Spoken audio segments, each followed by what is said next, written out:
Orang lain bertahan hidup di pulau terpencil biasanya 3 hari kelaparan 9 kali makan. Si kakek ini keren banget. Senapan pancing buatan sendiri, berhasil menangkap seekor ikan gurame seberat 2,5 kg. Menikmati daging ekor udang yang lembut dan kenyal. Bahkan berhasil menangkap ikan berjari lebih dari 1 kg. Menggunakan teripang super besar sebagai umpan. Bertahan hidup di pulau terpencil dengan baik. Berhasil membuatnya terlihat seperti liburan berbayar. Asupan protein dari awal hingga akhir tidak pernah terputus. Terletak di ujung utara Australia. Selat Torres antara Papua Nugini. Dipenuhi dengan ratusan pulau terpencil yang tidak berpenghuni. Hiu banteng, hiu harimau, dan hiu dua tanduk bebas berburu di sini. Lingkungan yang keras membuat banyak ahli bertahan hidup merasa takut. Kali ini, si kakek menyewa helikopter tenaga nuklir. Memilih salah satu pulau terpencil. Berencana untuk berpisah. Helikopter melayang di perairan dalam di sekitar pulau. Bergeri LLS menggenggam roda pendaratan dengan kedua tangan. 3 detik kemudian, ia melepaskan tangan dan mulai terjun bebas. Tidak ingin menjadi santapan hiu di sekitarnya. Begitu masuk ke air, ia berenang sekuat tenaga ke arah pantai. Berenang ke arah pantai. Masuk ke dalam area ombak pantai yang berbahaya. Bergeri LLS berusaha keras untuk menghindari. Menggoreskan karang di bawah kakinya. Agar darah tidak menarik perhatian tidak diinginkan. Masuk ke danau rawa yang relatif aman. Ternyata ia juga bertemu dengan ubur-ubur biru. Jika disengat oleh mereka, hanya dalam beberapa jam bisa berakibat fatal. Berjalan terhuyung-huyung menuju pantai. Sementara energi masih penuh. Sebaiknya memahami terlebih dahulu kondisi lingkungan sekitar. Untuk memudahkan merancang rencana bertahan hidup yang lebih sesuai. Bergeri LLS ingin berdiri di titik tertinggi untuk melihat sekeliling. Yang menghalangi dia adalah tebing setinggi 30 meter. Untungnya ada celah. Terus melintang hingga ke puncak. Batu yang berlubang-lubang. Terdapat banyak titik pegangan. Ini cocok bagi yang berpengalaman dalam panjat tebing. Berbicara dengan percaya diri, Bi tidak merasa kesulitan. Dalam beberapa langkah, ia dengan mantap mendaki ke tengah tangga. Terus mendaki ke atas hingga ke puncak yang penuh dengan celah sempit. Cocok untuk teknik panjat cerobong. Menopang tubuh dengan punggung dan kedua kaki. Bergerak perlahan. Dengan mudah, Bi berhasil mengalahkan tebing ini. Melihat dari atas, terasa seperti sebuah pulau vulkanik. Melanjutkan perjalanan menuju titik tertinggi. Menjelajahi rute yang dihiasi dengan batu-batu besar yang cukup mudah dilalui. Hingga melewati tebing curam. Meskipun lebarnya hanya 1,5 meter. Namun dasar tebing yang berkedalaman puluhan meter. Membuat orang merasa ngeri. Dengan berani, Bi fokus pada titik pijakan. Langsung melompat ke seberang. Akhirnya sampai di titik tertinggi pulau. Menemukan sebuah pulau yang lebih besar tidak jauh dari sana. Selain itu, sumber daya di sini tampaknya melimpah. Jarak antara dua pulau kurang dari 2 meter. Yang perlu dikhawatirkan adalah ada hiu di laut. Setelah mempertimbangkan dengan cermat, dia memutuskan untuk pergi ke pulau terpencil di seberang. Memilih sebatang kayu apung sebagai senjata. Dia masuk ke laut tanpa menoleh ke arah fotografer. Hiu-hiu di sekitar mulai bergerak. Langsung berenang ke arahnya. Dengan tenang, Bergeri LLS berdiri di tempat. Untungnya, hiu itu segera berbalik dan pergi. Kalau tidak, belum tentu siapa yang menang atau kalah. Berjalan ke pantai tanpa masalah. Petualangan kali ini membawa keuntungan yang cukup besar. Di pantai tumbuh banyak pohon kelapa. MR Krabs menggunakan tangan dan kaki.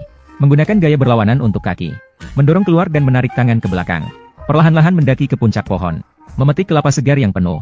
Gunakan parang untuk memotong bagian bawah kelapa. Potong menjadi bentuk piramida. Kemudian potong area kecil lagi. Mulailah dengan memakan daging kelapa untuk menghilangkan rasa lapar. Santan manis dan lezat di dalamnya. Kaya akan elektrolit dan potasium. Menyelesaikan masalah haus sementara. Bergeri LLS menjelajahi pulau dengan lebih dalam. Melanjutkan eksplorasi sumber daya lainnya. Dia menemukan beberapa pohon pisang di hutan. Batang pohon pisang mengandung banyak air. Metode daur ulang sederhana. Mengasah ujung sepotong kecil bambu. Air akan mengalir keluar melalui bambu. Kemudian gali lubang di bawahnya. Letakkan daun pisang sebagai wadah. Memiliki sumber air yang dapat digunakan berulang kali. Bergeri LLS memasukkan pembangunan tempat perlindungan ke dalam jadwalnya. Dia menemukan pohon besar di pantai. Bayangan pohon adalah tempat perkemahan alami yang bagus. Dapat mengamati laut kapan saja. Juga menjauh dari binatang melata di hutan. Dia berencana membuat hammock. Bahan-bahan yang tersedia di mana-mana. Daun palem dan bambu. Dan tali rafia yang terbawa ombak ke pantai. Menggunakan pisau belukar untuk membelah batang bambu menjadi beberapa bagian. Hanya menyisakan 2 bagian ujung yang tidak dipotong. Membuka bagian tersebut akan menjadi struktur dasar hammock. Selanjutnya hanya perlu menggunakan tali rafia. Mengikatnya pada batang pohon. Agar tidak terkena angin laut yang membuat wajah penuh pasir. Kakek BI di samping hammock. Membuat dinding penahan angin dari daun palem. Mengikat daun dengan tali rotan. Agar tidak terbawa angin. Sisa daun palem. Dapat dijadikan selimut. Setelah menyelesaikan seluruh perlindungan. Maka tugas besar telah selesai. Hanya tersisa 1 elemen dari 4 elemen bertahan hidup. Masalah makanan sulit diatasi. Bergeri LLS menemukan potongan ikan laut yang berbau busuk. Mengeluarkan duri dari potongan tersebut. Mengikatnya pada potongan bambu. Membuat kail ikan sementara. Tentang umpan, tentu saja tidak sulit untuknya. Di perairan dangkal ada banyak ikan kecil. Dia mengangkat batu dan menghantam air dengan keras. Dengan gelombang kejut yang dilepaskan. Berhasil membuat 1 ikan sarden pingsan. Sangat cocok digunakan sebagai umpan. Waktu menunggu ikan besar menggigit. Kakek merencanakan tindakan besok dalam hatinya. Awalnya dia pikir kali ini akan pulang dengan tangan hampa. Namun laut sekali lagi menunjukkan kedermawanannya. Satu ikan yang ukurannya cukup lumayan. Ikan sidik jari ditangkap ke darat. Malam ini bisa makan makanan besar dengan enak. Kakek kembali ke perkemahan, menghancurkan cangkang kelapa kering. Dinyalakan dengan batu api hanya dalam beberapa kali gesekan. Setelah malam tiba, ikan sidik jari dipanggang. Bau harum memenuhi seluruh perkemahan. Kakek dengan rakus mengambil. Setiap potongan daging ikan dimasukkan ke mulutnya. Energi yang dibutuhkan oleh tubuh sedang cepat masuk ke dalam tubuhnya. Setiap suapan yang dimakan dapat memberikan beberapa puluh kalori. Tidur nyenyak hingga pagi hari berikutnya. Pertama, mengasah pisau hingga tajam. Kemudian kembali ke garis pantai untuk mencari harta karun. Melewati gua erosi laut. Tempat seperti ini seringkali terpengaruh oleh pasang surut dan meninggalkan banyak barang. Di dalamnya, kakek menemukan jaring ikan tua.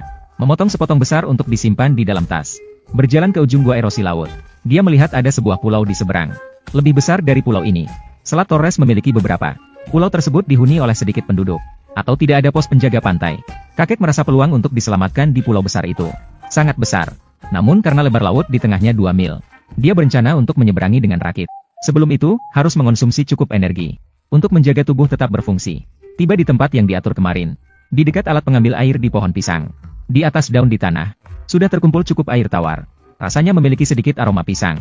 Sambil mengisi air, menambahkan sedikit mineral. Tentang masalah makanan yang lebih penting, dia memikirkan hiu-hiu itu. Bear mengambil teripang super besar, memotong kulitnya dengan pisau, menunjukkan isinya, melemparkannya ke air dangkal sebagai umpan. Tidak lama kemudian menarik. Seekor hiu lebih dari 2 meter panjangnya. Dia perlahan-lahan mendekat, ingin menyerang dan menangkap. Sayangnya lawan lari. Sekarang tidak bisa mengandalkan daging hiu. Beye memikirkan dan mempersiapkan, membuat senjata untuk memancing di laut. Dia ditumpukan batu karang di pantai, menemukan sebatang pipa karet. Bisa digunakan sebagai senapan pancing. Pertama, mengasah sebatang bambu, mengikat duri untuk membuat kail. Selanjutnya, selang karet diikat di ujung sebagai perangkat pegas. Sekarang, senapan pancing sudah siap. Bergerial-les menggunakan botol plastik sebagai bidikan. Setelah beberapa kali mencari, dia melihat ada 2 tentakel yang terlihat menjulur keluar dari celah batu. Dia menyelam untuk memastikan itu adalah seekor ikan arwana. Dia mengenai kepala arwana dengan senapan pancingnya. Dia mengangkatnya ke permukaan air. Ukurannya setidaknya 2,5 kilogram. Pasti bisa menikmati hidangan lezat. Kembali ke perkemahan dan membuat api. Memisahkan kepala dan ekor arwana. Panggang hingga matang sempurna. Pertama, rasakan otak udang di mulut. Rasanya mungkin tidak perlu dijelaskan. Bergerial-les segera menusukkan ekor udang yang sudah matang. Dia mengeluarkan sepotong besar daging ekor udang yang masih panas. Daging ekor udang yang masih panas. Saat dimasukkan ke mulut, rasanya mengangkat jiwa. Oh, kita mulai. Setelah kenyang, saatnya membangun bebicuan. Bahan utamanya masih menggunakan bambu dari hutan. Menghabiskan ratusan kalori untuk menebang 4 hingga 5 pohon. Tarik ke pantai dan susun bentuk dasarnya. Gunakan pisau untuk membuat lubang di ujung-ujungnya.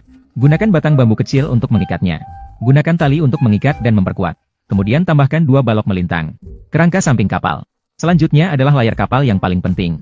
Kakek memotong jaring ikan segitiga. Pinggirannya diperkuat dengan potongan bambu. Bagian tengahnya ditenun dengan daun kelapa. Sebuah layar sederhana telah selesai. Mendekati keberangkatan, kakek makan beberapa biji kenari. Dan membuka beberapa kelapa. Mengumpulkan cukup air. Semua sudah siap. Berlayar dengan bebicuan menuju laut. Dibantu oleh layar kapal. Angin laut mendorong bebicuan menuju pulau di seberang dengan cepat. Hingga meninggalkan terumbu karang dan memasuki perairan dalam. Layar kapal diterbangkan oleh angin laut. Bahkan Paman Bert juga terjatuh ke laut. Dia tidak bisa memikirkan terlalu banyak. Hanya bisa naik cepat ke rakit. Melihat layar kapal pergi. Tidak tahu sudah berapa lama berlalu. Angin laut mendorong rakit ke pantai berombak. Hingga melayang melewati terumbu karang. Setelah itu, Pak Bey meninggalkan rakit dan menginjakkan kakinya di daratan. Pulau ini yang menghadap angin. Kemungkinan kecil ada yang tinggal di sini. Dia mengikuti akar pohon dan liana. Mendaki tebing di tepi pulau. Berjalan kaki ke pegunungan selama lebih dari setengah jam. Suara mesin pesawat terdengar di telinganya. Paman Bert mengikuti suara dan melihat landasan pacu. Pesawat bermesin nuklir siap lepas landas. Dengan ini, tantangan edisi ini berakhir dengan lancar.